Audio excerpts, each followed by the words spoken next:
Hello മക്കളെ, എല്ലാവർക്കും xylem ലേണിംഗിന്റെ പുതിയൊരു മലയാളം ക്ലാസ്സിലേക്ക് സ്വാഗതം. കഴിഞ്ഞ ദിവസം ടീച്ചർ വായനാ ദിനത്തെ കുറിച്ച് കുറച്ച് കാര്യങ്ങൾ പറഞ്ഞു തന്നിട്ടുണ്ടായിരുന്നല്ലോ അല്ലെ?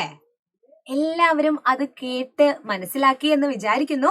PN പണിക്കറെ പറ്റിയും മറ്റു കാര്യങ്ങളൊക്കെ ടീച്ചർ പറഞ്ഞിട്ടില്ലായിരുന്നോ? എല്ലാവരും അത് കേട്ടിട്ടുണ്ടല്ലോ. അപ്പൊ നിങ്ങൾ എല്ലാവരും ഇങ്ങനെ സങ്കടപ്പെട്ട് ഇരിക്കുകയായിരിക്കും അല്ലെ? അയ്യോ, വായനാ ദിനല്ലേ, ക്വിസ് കോമ്പറ്റീഷൻ ഉണ്ടല്ലോ, എല്ലാ കാര്യങ്ങളൊന്നും അറിയില്ലല്ലോ, ചില കാര്യങ്ങൾ നല്ല കൺഫ്യൂസിങ് ആണല്ലോ എന്നൊക്കെ നിങ്ങൾ ചിന്തിക്കുന്നുണ്ടാവും അല്ലെ? അതിന് ചെറിയൊരു പൊടിക്കൈയായിട്ടാണ് ടീച്ചർ ഇന്ന് വന്നിരിക്കുന്നത്. അപ്പൊ നിങ്ങളുടെ സ്കൂളിലെയും ക്ലാസ്സിലെയും വായനാ ദിന ക്വിസിൽ നിങ്ങൾക്ക് തിളങ്ങാൻ ഒരു അവസരം ഉണ്ടാക്കി തരാം. ജൂൺ 19 വായനാ ദിനമാണെന്ന് എല്ലാവർക്കും അറിയുന്ന കാര്യമാണ് അല്ലെ? അത് ഏത് വർഷം മുതലാണ് ആചരിച്ചു തുടങ്ങിയത് എന്നറിയോ? ഏത് വർഷം മുതലാണ് ആചരിച്ചു തുടങ്ങിയത്? 1995 നമ്മുടെ PN പണിക്കർ അന്തരിച്ചു. പിറ്റേ വർഷം മുതലാണ് വായനാ ദിനമായിട്ട് കേരള സർക്കാർ ആചരിച്ചു തുടങ്ങിയത്.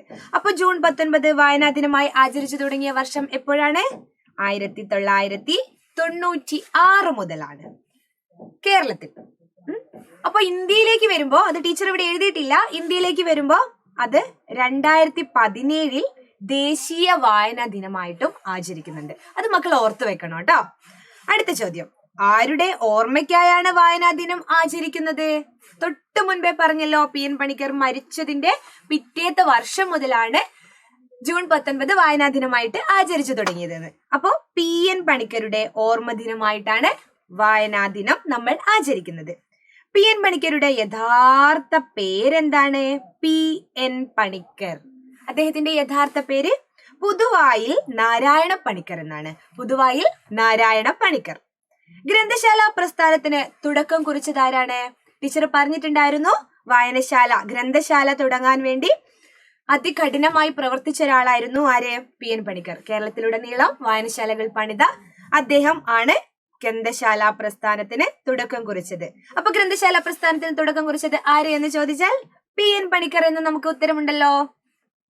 അടുത്ത ചോദ്യം, കേരളത്തിലെ ലൈബ്രറി പ്രസ്ഥാനത്തിന്റെ പിതാവ് ആര്? മറ്റാര്? നമ്മുടെ PN പണിക്കർ തന്നെയാണ്.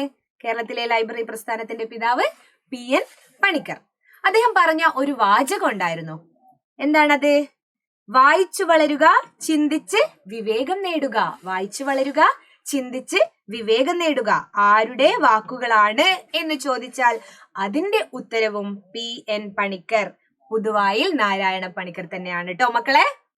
ഇനി ഒരു ചോദ്യം കൂടെ ടീച്ചർ ചോദിക്കാണ്. വായിക്കുന്നത് പുസ്തകമാണല്ലോ അല്ലെ? നമ്മൾ വായിക്കുന്നത് പുസ്തകമാണ്. ലോക പുസ്തക ദിനം എന്നാണ് എന്നൊരു ചോദ്യം ചോദിച്ചാൽ നിങ്ങൾക്ക് ഉത്തരമുണ്ടാകണം. ഏപ്രിൽ 23 ലോക പുസ്തക ദിനം. എന്നാണ്?